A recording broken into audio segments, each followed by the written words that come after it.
Hey guys, what's up? This is Evan from Stock Music Musician, and in this video I've got a bit of a gritty take, but Reason 12's launch was a total failure. As more and more has come out, as we have moved along since the Reason 12 release back in September, it's just clear that Reason 12 was a product that was not ready to ship, and it was shipped way too early, it was way too buggy, and it was incomplete.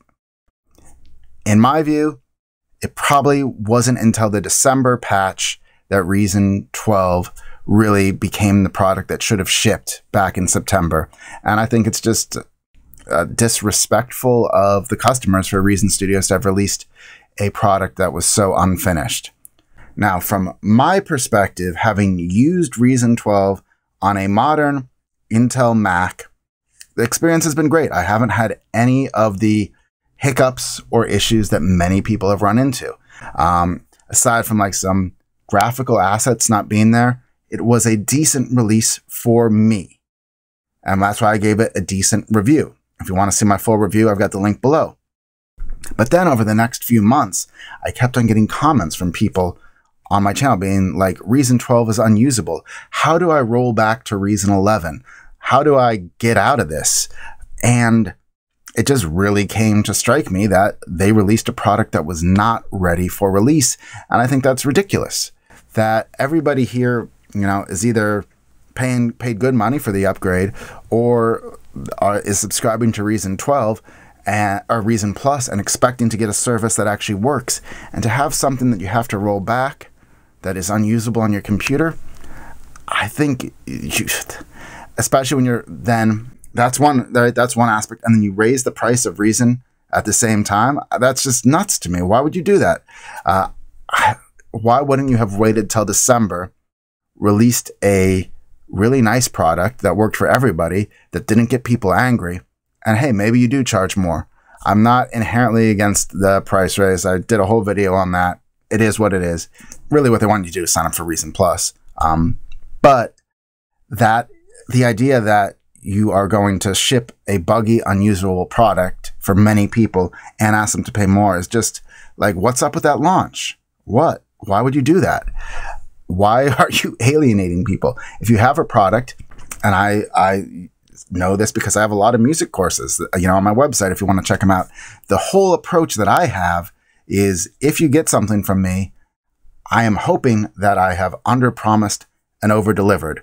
You buy it, you say, oh, this is even better than what I expected to get. That's how you build a brand. That's how you build loyalty. Reason Studios for the past couple of releases has been doing the exact opposite. They've been delivering the bare minimum. And with the case of Reason 12, for a lot of people, they didn't even deliver the bare minimum. They delivered an unusable piece of software. That is a big own goal, unnecessary mistake, and it's really frustrating to see. For somebody like me who would love to just spend his time not making videos like this, but would rather be making videos more about how to use Reason. But given that I gave Reason 12 a decent review, I feel like I have to tell the truth. It's not like I was lying. My experience with Reason 12 was great on my computer, and so that was my experience, and that was what my review is based on. But you got to tell the truth, the truth to power where it comes out. And I don't know about you guys, is Reason 12 now working smoothly on your computer? Let me know after the December patch. It seems like it fixed a lot of stuff from everything I've seen, but that should have been the starting place. And my big fear, well, I got a lot of big fears with Reason Plus, but a big fear of mine is that it's going to be replacing the beta testing process, because people get instant access to the latest updates to Reason.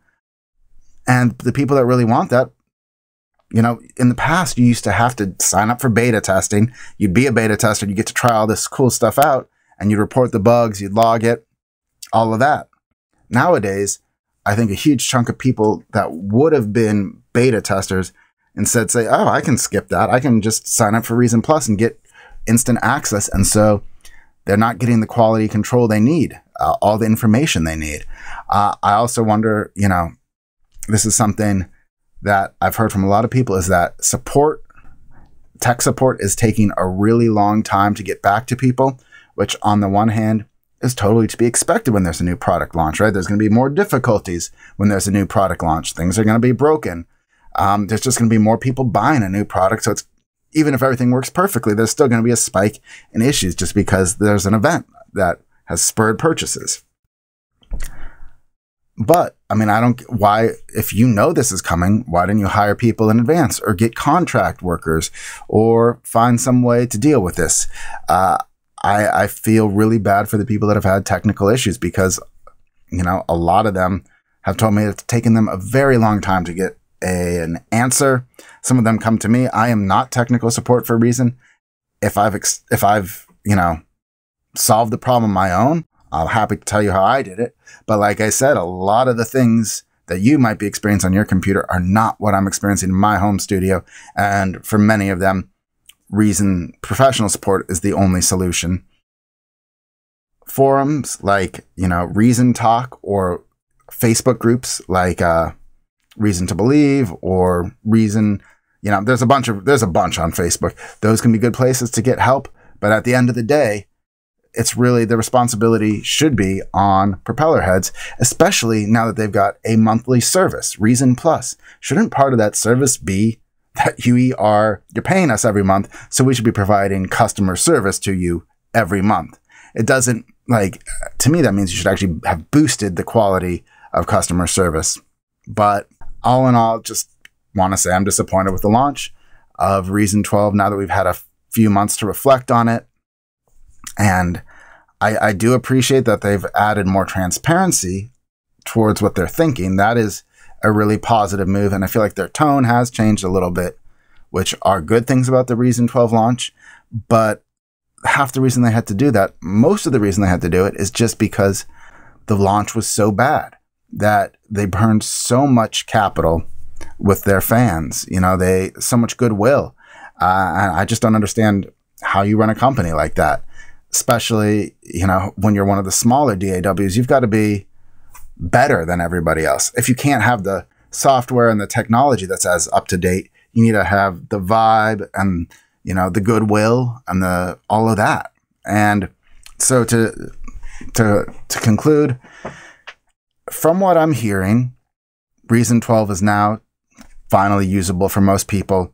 It's ridiculous and shameful that it didn't happen until several months after launch. And I'm just bothered by that. I would love to know what your thoughts are, if you've had a good experience with Reason 12 or if you've had to roll back. And I wonder what you think they could do to make things better. Let me know in the comments. Thanks for watching. Bye.